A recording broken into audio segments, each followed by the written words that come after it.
I haven't played eFootball for a while, so I can't really pinpoint the subtle changes between the last updates.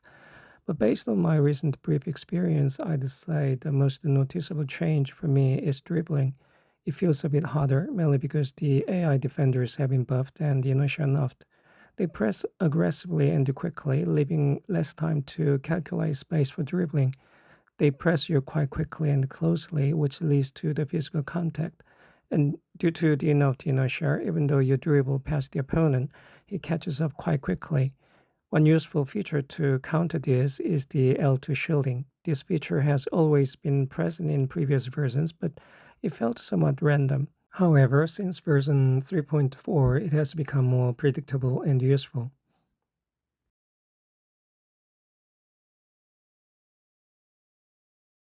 Understanding the concept of L2 shielding can help you use it more effectively. L2 shielding activates the motion to put your player's body between the ball and your opponent to protect the ball. When you press L2, your player performs a shielding motion, which takes time. This means you need some distance from your opponent to protect the ball using L2. If your opponent is pressing you quickly and attempting a standing tackle, using L2 might take some time to activate the shielding motion, making it more likely for the fast opponent to quickly close the distance and take the ball from you. When using L2 shielding, considering from which direction and at what speed the opponent is pressing, and also observing the direction and speed at which my player's body position is running increases the chances of success. When your player has the opponent against his back, the shielding motion is quick and you can protect the ball more easily. But if the opponent is pressing you from the side, the shielding motion involves turning the player's body to protect the ball, which takes time. If there's enough distance from the opponent, you can protect the ball after the motion finishes activation. However, if the opponent closes the gap quickly, you risk being tackled during or before the motion is activated.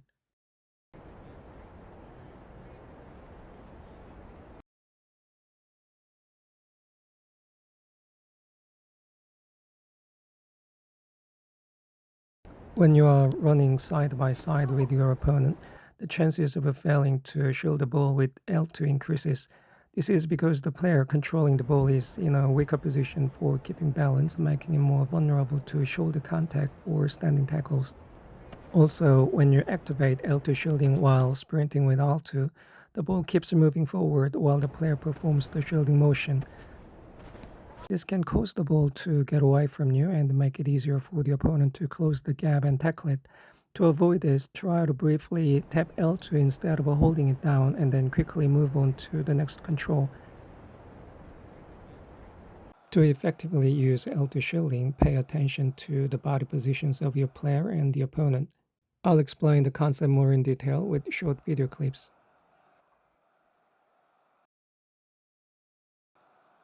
When the opponent presses from behind, using L2 shielding is relatively easy. However, when the opponent presses from the side, it's important to carefully observe the body positions of both my player and the opponent. Even though the opponent was pressing from the side, I was able to keep the ball when I triggered the L2 shielding because there was enough space for my player to complete the motion. If there wasn't enough space or distance, the player might have been tackled during or even before the shielding motion. When the opponent presses from the side, the situation becomes tricky. The ideal situation for shielding the ball from the opponent pressing by the side is when the opponent presses from diagonally behind. In this situation, the shielding motion is relatively short and fast, allowing you to beat the opponent's fast press. Look at where the opponent is positioned, a little bit diagonally behind, and there's some space for the shielding motion to be activated.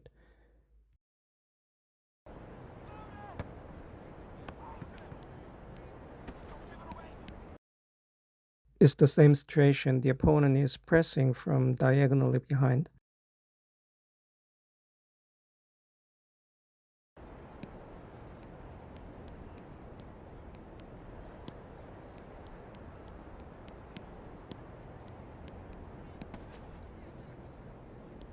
The opponent is positioned diagonally behind, applying strong pressure.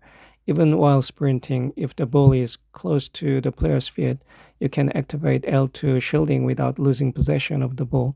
When L2 shielding is activated, the opponent's movement becomes rigid for a very short time, allowing you to escape from pressure and continue dribbling or keeping the ball.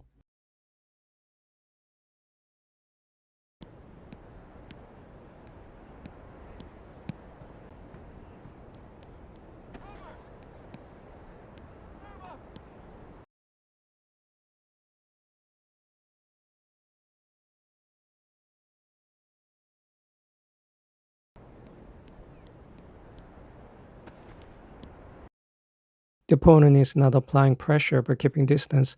There is enough distance for shielding motion to be activated.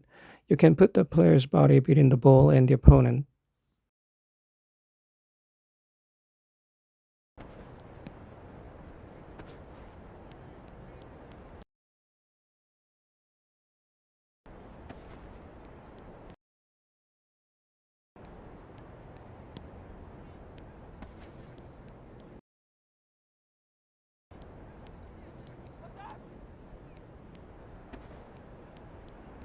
Here you can see another advantage of L2 shielding. If the player tried to dribble with speed to escape the pressure from behind, there would have been a high chance of getting tackled by surrounding opponents who quickly and strongly press. By using L2 shielding, the player beats the pressure from behind and creates space to continue dribbling or keeping the ball without getting tackled.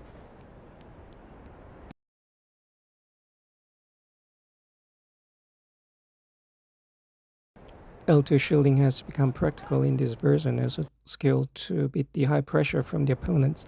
It can be used for keeping the ball or creating space for dribbling. To effectively use it, you just need to pay attention to the positions of your player, the opponents, and the ball. The following are the example clips that show the same concept.